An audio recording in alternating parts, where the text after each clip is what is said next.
Assalamualaikum warahmatullahi wabarakatuh. Waalaikumsalam warahmatullahi Waalaikumsalam warahmatullahi wabarakatuh. Assalamualaikum warahmatullahi wabarakatuh. Halo semuanya, selamat datang di podcast kami. Senang banget ya, saya Puspa Girianti Karimah, peserta Latsar CPNS Provinsi Jawa Barat, Angkatan 16 NDH 10, bisa menemani kalian hari ini. Di episode kali ini, kita akan mengobrol santai tentang mengevaluasi dan membandingkan praktek nilai berakhlak di tempat kerja Akang Teteh masing-masing. Dan tentunya bersama narasumber yang sangat luar biasa, yaitu Akang Teteh peserta Latsar CPNS tahun 2025. Baik, langsung saja kita sapa para narasumber kita. Halo Kang Teteh, Halo, apa kabar? Halo, Alhamdulillah Alhamdulillah. Iya, baik. Alhamdulillah pada sehat semua ya. Mungkin sebelum masuk ke inti pembahasan, bisa perkenalkan diri dahulu ke pendengar kita semua. Mulai dari Teh Hanifah.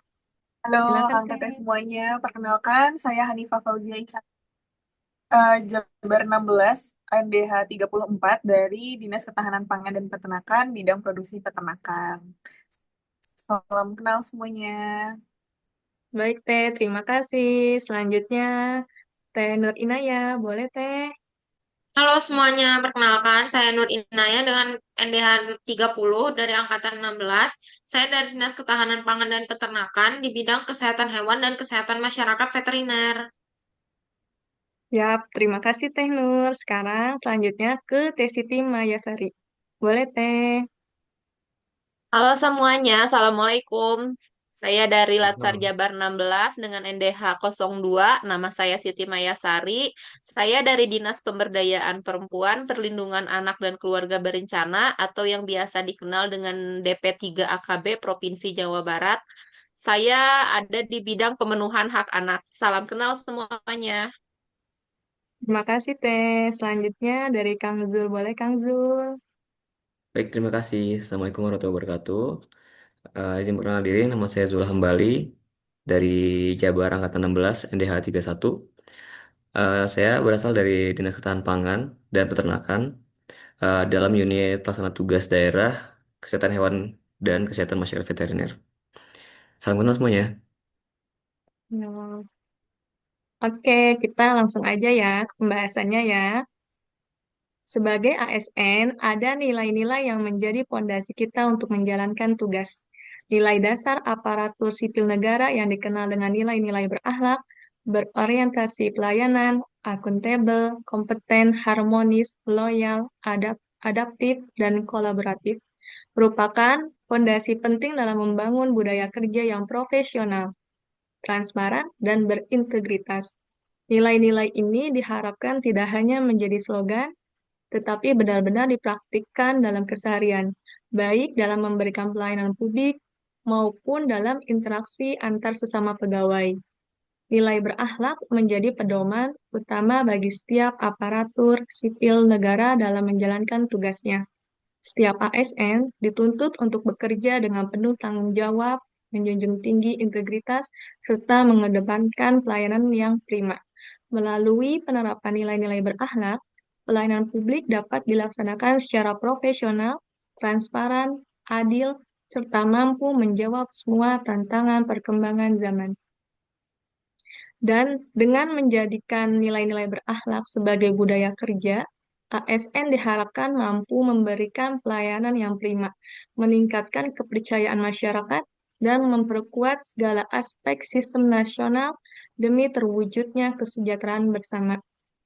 Sekarang saya mau dengar nih pendapat Akang Teteh tentang nilai berakhlak, mulai dari Kang Zul ya. Oke, baik. Terima kasih, Teh. Mungkin kita bahasnya dari sisa satu-satu ya, dari berorientasi pelayanan dulu ya. Kan Boleh berakhlak Kang? tuh ada banyak ya. Hmm. Nah, Dari menurut yang bentar Kang. Menurut Akang bagaimana nih nilai-nilai berakhlak di tempat Akang bekerja nih? ya Boleh kalau Kang? dari yang saya tangkap sih udah alhamdulillah ya luar biasa karena sudah mengikuti core value kita ya sebagai ASN yaitu berakhlak, berorientasi pelayanan, adaptable, kompeten, kompeten, kemudian harmonis, loyal, adaptif, dan kolaboratif. Namun kalau untuk dijabarkan satu-satu, mungkin dari berorientasi pelayanan gimana Teh? Boleh, boleh. Hmm. Satu Kalau poin dari dulu ya. berorientasi pelayanan, karena kita kan sebagai ASN ya pasti melayani publik ya kan. Nah, pada pelayanan kami sebagai laboratorium tingkat provinsi, kami memiliki apa ya slogan yaitu menguji dengan ulang. Dia slogannya itu adalah melayani dengan hati dan menguji dengan pasti. Jadi ini tuh sangat cocok ya untuk kita sebagai ASN yang mana kita melayani kepada publik tuh ya harus ramah, baik. Namun yang kita uji itu juga harus pasti karena ini sangat penting. Karena kalau misalnya di laboratorium kita menguji hasil ambigu, itu akan mempengaruhi hasil lab dan nanti diagnosanya juga akan apa ya istilahnya jadi nggak pasti gitu. Dan itu apabila kita menyangkut pada penyakit hewan menular strategis nanti akan beda penganangan dan akan akhirnya jadi apa ya? Akhirnya jadi ya bukannya penularan penyakit itu berkurang yang ada malah makin gawat gitu. Memang terlihat simpel ya kita bukan yang bagian lab-lab manusia melainkan ke hewan tapi hewan juga bisa menularkan penyakit ke manusia gitu. Jadi ini juga salah satu hal yang penting. Nah, dalam pelayanan kami pun kami dituntut untuk bisa menguji dengan kecepatan dan ketepatan yang tinggi. Karena kalau kita tidak cepat, khawatirnya yang di lapangan itu hasilnya dibutuhkan cepat kan. Nanti kalau misalnya kita lama memberikan informasi, bisa jadi penyebarannya sudah membesar gitu. Kemudian ketepatan juga penting kan, seperti yang tadi saya jelaskan. Mungkin itu ya, Kang Teteh.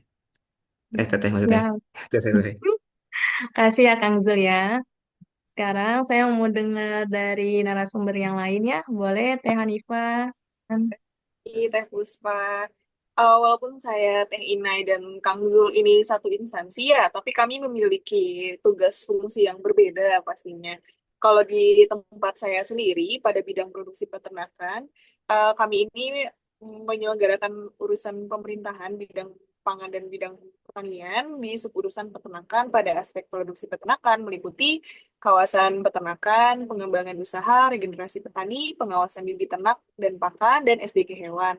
Nah, untuk tim yang saya ikuti, yaitu adalah tim pengembangan kawasan peternakan. Nah, di sini orientasi pelayanan yang kami lakukan adalah memfasilitasi pembangunan unit pengolahan pupuk organik pada 4 kelompok ternak di Kabupaten Bandung Barat dan Kabupaten Bandung dalam mendukung terolahnya limbah peternakan. Jadi saat ini ada masalah limbah peternakan yang belum terolah, dan hal yang kami lakukan adalah membantu memberikan fasilitasi sarana prasarana. Harapannya limbah peternakan yang belum terolah ini akan diolah oleh masyarakat. Seperti itu mungkin Teh. Ya, terima kasih Teh. Sekarang selanjutnya saya mau dengar dari Teh Nur Inaya yang sama-sama instansinya ya. Boleh Teh.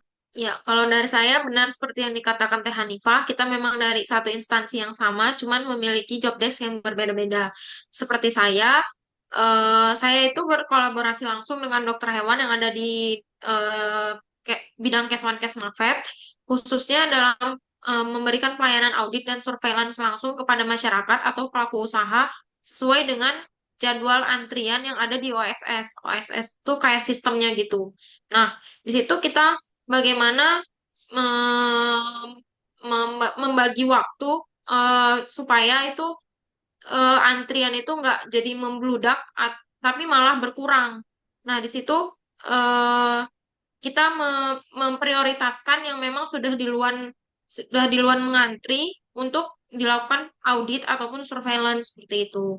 Selain itu juga kita juga melayani permintaan bantuan vaksin dari kabupaten atau kota yang langsung yang berhubungan langsung ke masyarakat. Jadi jika terjadi wabah penyakit maupun tindakan preventif, kita bisa menyediakan vaksin, tapi tentunya kita meminta dulu ke pusat. Jadi dari pusat kita menjadi penyedia dan akan didistribusikan ke kabupaten maupun kota. Seperti itu. Ya Teh, terima kasih Teh. Selanjutnya Teh Siti Mayasari boleh Teh. Ya, izin Akang Teteh menjelaskan sedikit tentang berorientasi pelayanan yang ada di DP3AKB. DP3AKB adalah dinas yang bergerak di dalam pemberdayaan perempuan dan perlindungan anak. Jadi memang target kita adalah khususnya untuk di saya itu di sekretariat ya karena kita terbagi dua kan ada sekretariat dan ada UPTD. Kalau di sekretariat itu hanya sebatas untuk sosialisasi saja ke Kang Teteh. Jadi kalau untuk penanganan kasus dan penjangkauan itu ada di UPTD PPA yang ada di Jalan Wastu Kencana. Nah, di DP3KB ini di sekretariat ini kita hanya melakukan sosialisasi. Pelayanannya seperti apa? Kita melakukan sosialisasi melalui webinar maupun mengadakan pertemuan langsung gitu untuk mensosialisasikan beberapa program kerja kita. Di antaranya khusus di bidang saya di bidang pemenuhan hak anak. Banyak sekali ya Akang Teteh yang kita tahu banyak sekali kekerasan terhadap anak di Jawa Barat ini dan tugas pokok kita di bidang pemenuhan hak anak itu kita berkonsentrasi untuk gimana caranya ada penekanan dan penurunan angka kekerasan terhadap anak di Jawa Barat. Salah satu fokusnya itu adalah dengan kita mensosialisasikan, mengajak dan mengingatkan untuk pentingnya ada sekolah ramah anak. Kenapa fokusnya kepada sekolah? Karena dari 24 jam anak sehari itu, waktu terbanyak anak itu di sekolah, betul nggak, Kang Teteh? Nah, kalau di rumah itu memang mungkin waktunya banyak, tapi hanya dihabiskan untuk tidur kan, dan dari jam 7 pagi sampai jam 4 sore, atau bahkan ada yang full day itu sampai jam 4 ya, kebanyakan sampai jam 2 mungkin. Anak-anak menghabiskan waktu di sekolah dan itu rentan terjadi kekerasan. Nah, tugas kita adalah mensosialisasikan sebagai pelayanan kami kepada masyarakat betapa pentingnya adanya sekolah ramah anak untuk menekan kekerasan yang ada di sekolah, baik itu kekerasan fisik maupun psikis gitu. Nah, untuk penjangkauan sendiri untuk penanganan kasus itu adanya di UPTD PPA itu masih masih masih gimana masih satu apa namanya satu tujuan dengan kami hanya beda dalam tindakan saja mereka penjangkauan kita sosialisasi untuk pencegahan begitu Akang Teteh terima kasih. Ya, terima kasih ya Teh Siti. Mungkin saya bisa ambil kesimpulannya dari Akang Teteh untuk nilai berakhlak yang poinnya berorientasi pelayanan. Kita sama-sama memberikan pelayanan prima yang cepat, tepat, transparan, dan berkeadilan. Untuk poin yang pertama, lanjut kita ke poin yang kedua ya, akuntabel. Saya pengen dengar untuk nilai-nilai akuntabel yang diterapkan di tempat kerja Kang Tete ya. Saya pengen dengar dari Teh Hanifah dulu deh. Boleh Baik, Teh. terima kasih, Teh Puspa. Kalau di bidang sendiri, kami ini ada menghimpun data bidang peternakan dari kota kabupaten. Datanya itu seperti data kelompok ternak, data UMKM pengolahan pakan, terus ada juga data pengolahan limbah peternakan. Nah, itu data yang kita kumpulkan dari masing-masing kota dan kabupaten itu sesuai dengan kondisi aslinya. Jadi tidak ada yang kami bahas sedikit pun. Selain itu, ada juga kami ini mendukung data neraca pangan. Nah, dari data neraca pangan juga kami menghitung kebutuhan dan ketersediaannya itu sesuai dengan yang aslinya seperti apa. Itu salah satu akuntabel yang kami lakukan di kantor. Ya, Seperti itu. terima kasih Teh. Boleh selanjutnya kita ke Kang Zul ya. Boleh Kang. Oke, kalau membahas soal akuntabel kan berarti bahasnya tentang tanggung jawab ya. Dan saya rasa kita semua juga sudah diberikan fondasi yang cukup kuat gitu. Apalagi membahas soal akuntabel atau tanggung jawab. Sedangkan untuk akuntabel atau tanggung jawab di tempat kami di UPTD BKKMV ini, kita terapkan dengan tanggung jawabnya berdasarkan pencatatan kita atau administrasi kita.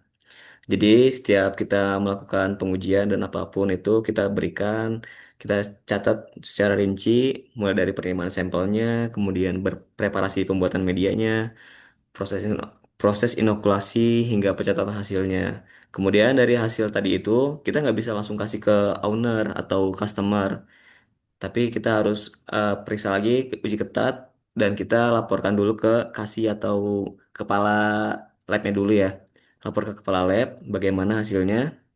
Dan sebelum kita lapor ke kepala lab juga kita selalu melakukan tandem sebutannya mungkin ya kalau di tempat kami. Jadi setiap dalam melakukan pengujian itu kita harus ada rekan kita yang mendampingi kita. Jadi kita menguji hasilnya apa, kita tanya teman rekan kita sama nggak pemikiran kita gitu. Kalau misalnya sudah sama, baru kita catat hasilnya dan kita laporkan ke kepala lab.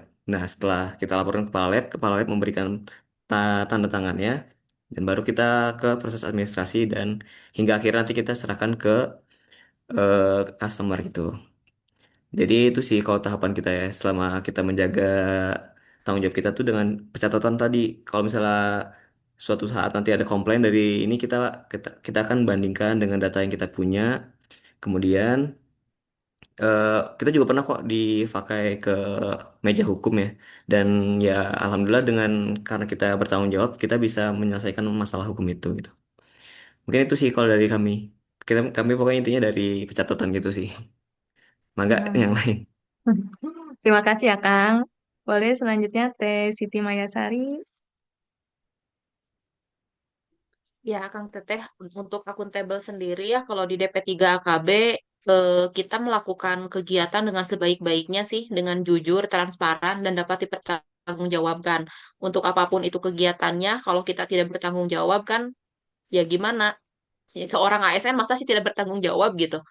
Nah, apalagi kita adanya di dalam perlindungan anak ya, pemberdayaan perempuan dan perlindungan anak. Itu data kekerasan memang harus akuntabel, Akang Teteh, dan kita itu bekerja sama dengan kabupaten kota untuk mengumpulkan jumlah data kekerasan terhadap perempuan dan anak pada khususnya. Dan semua itu kita lakukan dengan jelas, terbuka, dan tidak bersinggungan dengan konflik kepentingan pribadi maupun golongan. Jadi kita transparan. Terima kasih ya, Kang Teteh. Terima kasih Teh Siti Maya. Selanjutnya ke Teh Nur Inaya ya. Kita mulai Teh. Enggak. Baik, terima kasih Teh.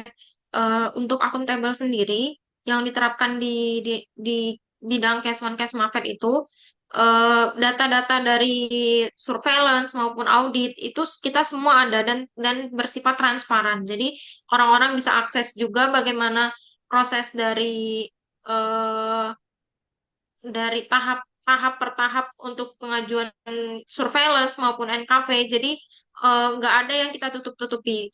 Misalnya seperti kita dahulukan nih orang yang seharusnya masih di belakang, tapi karena proses yang transparan tadi, kita tetap menjalankan mana yang terlebih dahulu em, melakukan perbaikan ataupun seperti melakukan maaf em, ya gimana ya. Pokoknya eh menyertakan menyertakan bukti bahwa dokumen-dokumen yang kita minta atau dokumen-dokumen yang kita eh butuhkan dari pelaku usaha ataupun masyarakat itu benar adanya dan eh yang melampirkan terlebih dahulu itu yang akan kita layani prosesnya terlebih dahulu begitu. Ya, terima kasih ya Teh. Mungkin saya garis besarnya ya. Untuk poin akuntabel ini, kami ASN dituntut untuk melaksanakan tugas dengan jujur, bertanggung jawab, serta dapat dipertanggungjawabkan. Seperti itu.